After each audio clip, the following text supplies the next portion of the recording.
হ্যাঁ,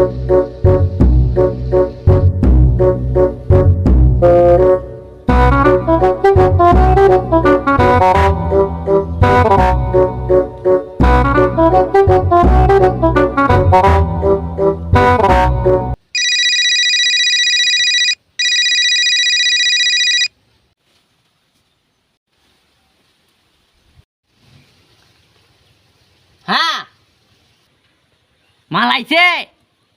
আমি তো বাড়িতে নাই, চিটাগাং বন্দর আছি।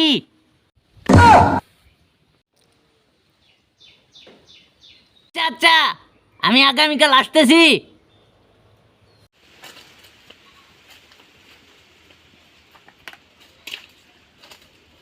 তোর কি মালিক, এই মাসের বেতন না দিতান।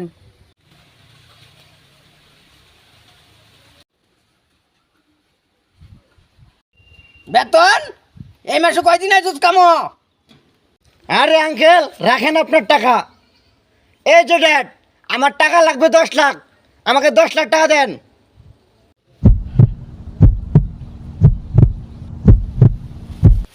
মালিক, আপনার হার তো এদিকে না, হাট হয়েছে এদিকে। ড্যাড, 10 লক্ষ টাকা তো আপনার কাছে সামান্য কিছু। 10 লক্ষ টাকা আমাকে দিয়ে দেন। হ্যাঁ, হারামজাদা কই কি 10 লক্ষ টাকা বলে তার কাছে সামান্য কিছু? আমার ব্যবসাটাই ধ্বংস করে দিল। মালিক, আপনারা লাখ লাখ টাকার আলোচনা করতেছুন, আমার সামান্য কিছু টাকা দিয়ে দিলে তো পারেন। ড্যাড, আমি বন্ধুদের সাথে পার্টি দিব, আমার সময় লেট হয়ে যাচ্ছে, আমি চলে যাব এখন। এই পেটের চুনি বুটি, দেখছিস না এখানে বাপ ছেলের কথা হইতেছে? তুই এখানে বাবার টেলছিস কেন? দাঁড়া।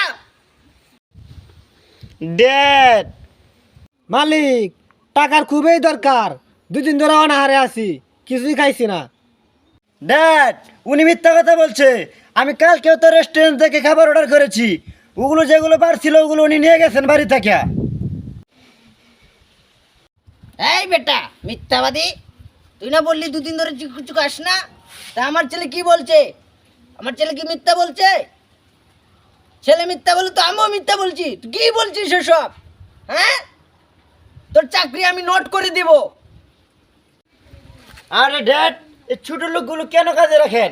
এইগুলো লোক ছাঁটাই করে নতুন লোক আনেন, আর আমার টাকাগুলো পাঠিয়ে দেন। আমার খুব তাড়া আছে, আমি গেলাম। আমি মিথ্যাবাদী? মিথ্যাবাদী দিন আপনি। আপনি বাড়িতে থেকে কোন আপনি চিটাগাং আছেন, আপনি হয়েছেন বড় মিথ্যাবাদী। আপনি আমার টাকাটা পাঠিয়ে দিবেন, আমি আপনার চাকরি আর কখনো করবো না। আমি আজকে চললাম। হ্যাঁ, চাকরে আমাকে লাস্টে মাসে ধমক দিয়ে গেল। আরেক ছেলেকে নিয়ে আমি পারি না। চাকর আইস তুই টাকার জন্য, তোকে আজ আমি দেখে নেব।